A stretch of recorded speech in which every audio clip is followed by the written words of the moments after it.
Di Indonesia, istilah anarkisme itu mengalami peyorasi tertentu sampai kita menganggap bahwa itu adalah sesuatu yang buruk gitu. Bahkan dalam KBBI pun dijelaskan bahwa yang dimaksud dengan anarkisme itu memang memiliki konotasi yang buruk. Yang dimaksud dengan anarkisme atau anarko itu sebenarnya adalah paham berpikir, gagasan bahwa idealnya manusia itu tidak boleh hidup dalam kungkungan hierarki, bahwa tidak boleh ada orang yang mengatur orang yang lain, bahwa pemerintahan itu, negara itu, konstitusi itu sebenarnya adalah kezaliman. Padahal setiap orang kan harusnya bebas berkehendak, bebas berpikir, bebas melakukan apapun sejauh itu dia bisa pertanggungjawabkan sendiri. Lalu bagaimana ceritanya ada sebuah negara, ada sebuah pemerintahan yang dia mengklaim bahwa saya berhak dan saya memiliki otoritas untuk mengatur orang lain harus melakukan ini, menggerakkan pasukan-pasukan untuk berkorban jiwa dan raga demi kepentingan politik tertentu, tumpah darah dan sebagainya. Anarkisme itu artinya adalah tidak mengakui otoritas atau tidak mengakui hierarki, kasta dan sebagainya. Yesus itu konon pernah berkata, jika kamu ditampar pipi kananmu, berikan pipi kirimu. Nah, hal seperti ini oleh seorang filosof terkemuka dari Prancis namanya Mamang Ellul itu dijadikan sebuah argumentasi bahwa tepat disinilah ajaran Kristen terbukti sebagai penganut anarkisme. Anarkisme itu tidak menghendaki adanya hukum eksternal. Yang ada itu adalah setiap orang berhak untuk menentukan kehidupannya tanpa intervensi dari pihak lain. Dan karena itu maka seharusnya dia tidak usah menghukum orang lain. Biarlah orang lain itu mendapatkan hukumannya. Biarkan mekanisme alam itu bekerja gitu. Anarki itu sangat utopia. Kalau misalkan Baraya menemukan di dalam ajaran kekristenan bahwa Yesus mengajarkan hukum kasih dan bukan hukum yang bersifat kelembagaan, jadi serahkan semuanya itu kepada Tuhan. Nah, pikiran yang seperti ini sebenarnya adalah pikiran anarkisme. Karena hierarki itu atau bahkan puncak hierarki itu sebenarnya adalah cerita tentang sesuatu yang berhubungan dengan setan. Maka kalau misalkan balik lagi Baraya ke Alkitab, cerita-cerita tentang raja itu biasanya adalah raja yang jahat kalau dia rajanya makmur, sentosa. Tapi kalau misalkan rajanya itu adalah raja yang baik, dia biasanya tidak bisa mempertahankan kekuasaannya dalam waktu yang lama gitu. Kisah tentang nabi-nabi di dalam perjanjian lama khususnya itu adalah kisah para penentang raja, para penentang otoritas, para penentang kasta. Raja-raja selalu diasosiasikan atau diidentikan dengan kekuasaan yang lalim. Nabi-nabi diceritakan sebagai orang yang menentang kekuasaan itu, bahwa Yesus itu tidak menghendaki ada peraturan atau ada hierarki yang sangat duniawi, tapi diserahkan pada hukum kasih. Dulu itu kan Yesus itu pernah diadili, ditunjukkan kepada Pilatus pada waktu itu. Nah, Pak Pilatus, ini Yesus ini sesat. Ya pokoknya dia menghukum karena menistakan agama Yahudi, kata orang-orang Yahudi. Pilatus sampai ngomong, dengerin saya ya, kamu membela diri boleh, silahkan bela diri. Saya bisa memutuskan apakah kamu mati disalib atau kamu dibebaskan. Sok pembelaan diri kamu tuh apa? Terus kata Yesus, emang kamu beneran berkuasa?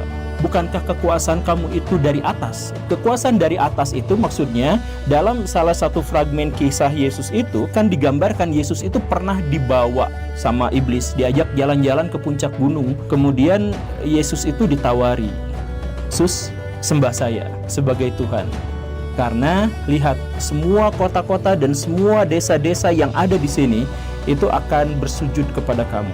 Tawarannya iblis. Nah, Yesus menolak pada waktu itu tentu saja. Pikiran dari Pak Ellul itu adalah bahwa ketika Yesus mengatakan bahwa Pilatus itu mendapatkan kekuasaan dari atas, itu maksudnya dari iblis. Semua jenis kekuasaan, semua jenis hierarki, itu adalah perwujudan dari setan gitu. Lalu kerajaan satu-satunya yang baik ya di sorga.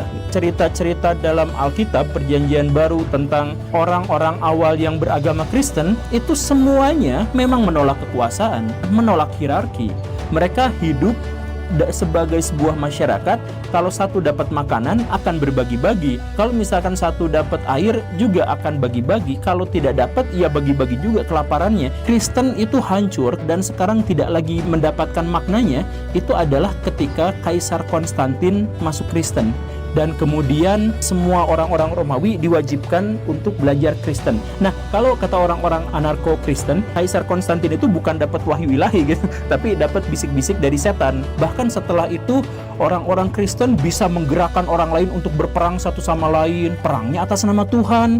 Padahal kan Tuhan gak pernah menyuruh boro-boro berperang, ditampar aja gak usah ngelawan gitu. Nah, sejak saat itu Kristen yang kita pahami sekarang bukan Kristen yang asli. Karena Kristen yang asli melarang kelembagaan. Yesus itu digambarkan sebagai manusia yang merupakan representasi dari Tuhan. Artinya, Yesus itu sebenarnya berkeinginan untuk menghapuskan birokrasi spiritual. Kalau ada orang yang pengen mengenal langsung kepada Tuhan, ya kenali Yesus. Jadi nggak usah ada biarawatinya, nggak usah ada pendetanya, nggak usah ada apanya. Ketemu sama Tuhan itu secara pribadi. Nah, perantara-perantara ini muncul dari mana?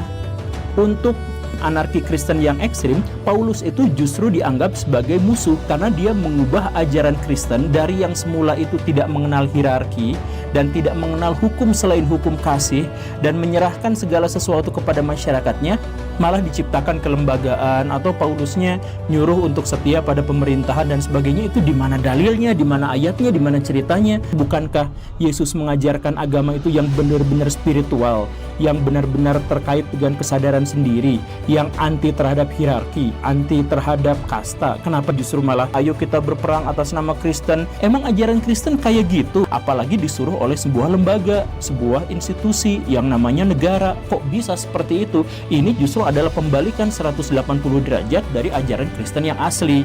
Itu pikiran para anarko-Kristen gitu ya. Ini kan maksudnya adalah dalam pikiran Pak Elul dan teman-temannya, Kristen itu sebenarnya menolak hierarki keagamaan yang dibalut oleh kelembagaan negara.